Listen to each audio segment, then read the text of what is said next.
Ah, à quoi bon alarmer les gens? Il y en a pour qui c'est un fonds de commerce.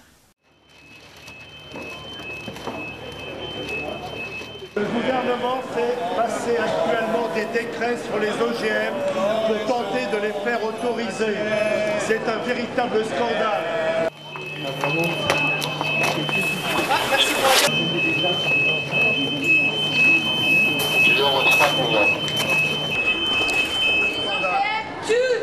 Les OGM empoisonnent, détruisent les tissus du foie, détruisent le sang. Est-ce que les faucheurs sont des délinquants? Oui. Le débat public n'a jamais pu avoir lieu en France sur la question des OGM. La peur de la nouveauté, qui est quelque chose de très classique chez nous tous. Je suis arrivée malheureusement un peu tard, puisque le ministre de l'Agriculture avait autorisé l'importation de maïs. En revanche, j'ai pu bloquer la mise en culture de maïs en France. Si les scientifiques sont dans le laboratoire, c'est pas parce qu'ils savent, c'est parce qu'ils ne savent pas. Donc on arrête de confondre les fonctions d'expertise et les fonctions de recherche scientifique.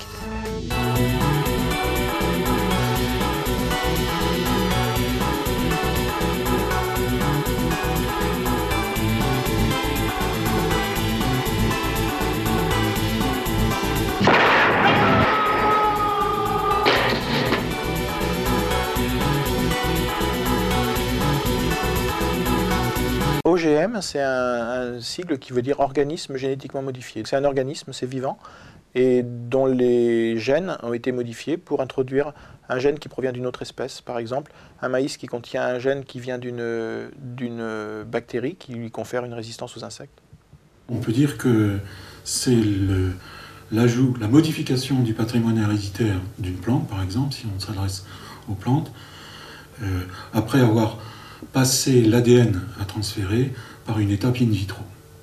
Donc, c'est ça qui permet de définir l'OGM aujourd'hui. C'est ce que certains disent, une transgression de la barrière d'espèces. On passe à travers les barrières d'espèces. Les espèces sont définies comme étant des groupes d'individus qui ne peuvent pas échanger des gènes avec une autre espèce. C'est un organisme vivant, et aujourd'hui on parle surtout de plantes, dans lequel on a introduit au labo des gènes d'une autre espèce, voire même d'un autre règne, du type une plante dans laquelle on a mis un gène de virus ou de bactéries, voire d'animal, voire même humain, puisqu'on fait des essais, y compris aux États-Unis, des essais en plein champ, de riz avec un gène humain pour produire de la lactoferrine, par exemple.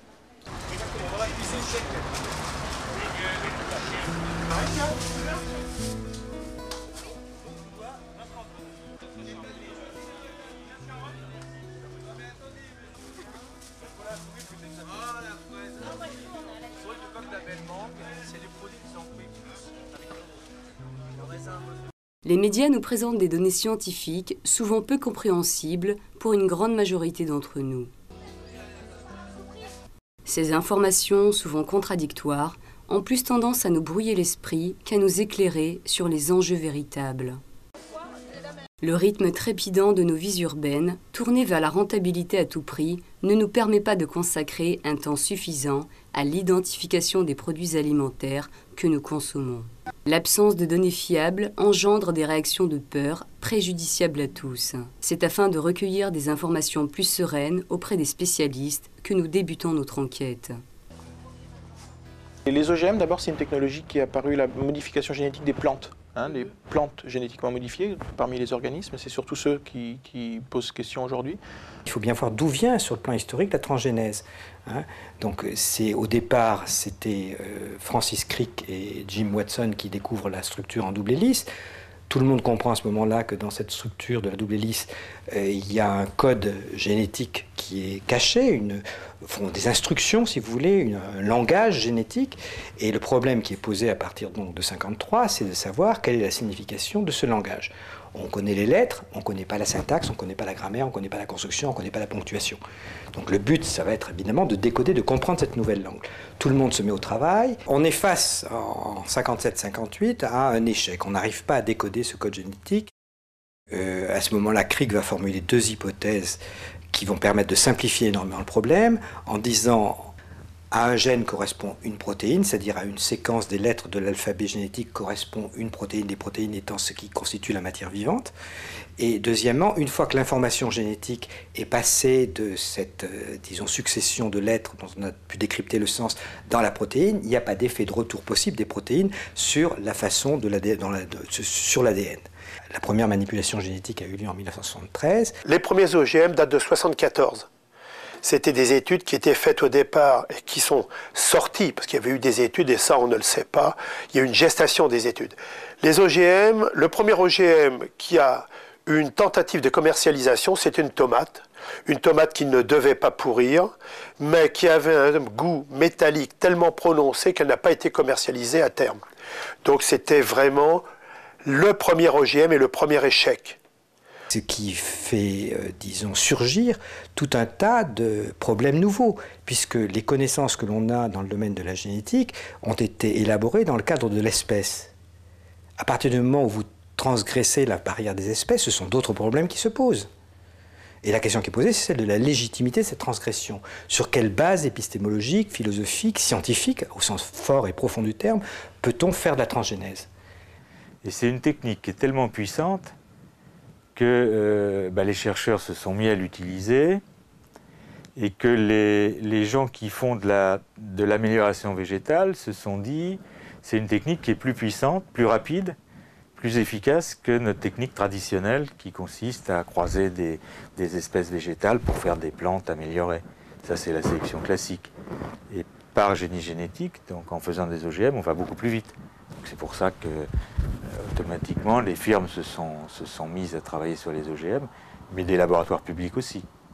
Les hommes se sont aperçus qu'on pouvait peut-être, à partir du moment où on comprenait le génome, modifier les caractéristiques des produits agricoles pour leur donner soit éventuellement du goût, soit éventuellement une résistance à un prédateur ou au froid ou d'autres problèmes. Quel est l'intérêt de fabriquer des aliments? Ça veut dire qu'il y a des aliments qui ne sont pas fabriqués pour vous. Alors des aliments qui ne sont pas fabriqués, c'est des matières premières brutes produites par l'agriculture ou par le jardinier familial. Oui, mais est-ce que cette alimentation avec des produits non fabriqués est compatible avec notre mode de vie? En d'autres termes, est-ce que vous avez à côté de chez vous plusieurs agriculteurs chez qui vous allez pouvoir acheter un poulet, des pommes de terre, des salades, et aux saisons où ces produits-là sont cultivés? Ou si vous voulez continuer à vivre comme la plupart d'entre nous vivent dans les villes, en milieu urbain, et en consommant n'importe quoi, n'importe quand, que ce soit pratique, rapide à cuisiner, je ne vois pas comment on peut faire sans avoir des aliments dits transformés, fabriqués. Et la technologie de modifier génétiquement des plantes, c'est apparu dans les années 80, donc on a à peu près aujourd'hui 25 ans de recul sur la technique. Elle est apparue dans les laboratoires dans les années 80, et elle est apparue dans les champs dans le courant des années 90 en Amérique du Nord. Et puis assez rapidement, avec des demandes d'autorisation, c'est soumis à autorisation, des demandes d'autorisation pour la consommation ou pour la culture en Europe. Et donc les premières variétés transgéniques ont été cultivées en Europe fin des années 90, et elles l'ont été très très peu, elles ont toujours été historiquement très peu par rapport au reste du monde. Il faut savoir qu'il y a certains pays où la totalité du soja pratiquement est génétiquement modifiée, ou la totalité du coton dans d'autres pays. En Europe, on est sur des surfaces qui sont de l'ordre de la dizaine de milliers d'hectares, ou moins de 100 000 hectares, donc c'est vraiment très faible. L'évolution n'a pas été spécifique des OGM. On met au point une nouvelle variété, donc un OGM, au laboratoire. On le cultive en serre ensuite pour regarder comment il se comporte, mais si on veut vraiment enfin l'utiliser à des fins agronomiques, à des fins de culture, il faut bien le sortir dans l'environnement pour regarder aussi comment il se comporte. Donc il y a une succession d'étapes, mais qui sont pratiquement les mêmes étapes que celles qu'on utilise quand on fait de la sélection dite naturelle. Donc il faut, mais ça va quand même plus vite. Ce sont les mêmes étapes, mais ça va plus vite. Disons qu'en gros, pour faire court, il faut 10 ans pour commercialiser une nouvelle variété par les méthodes traditionnelles.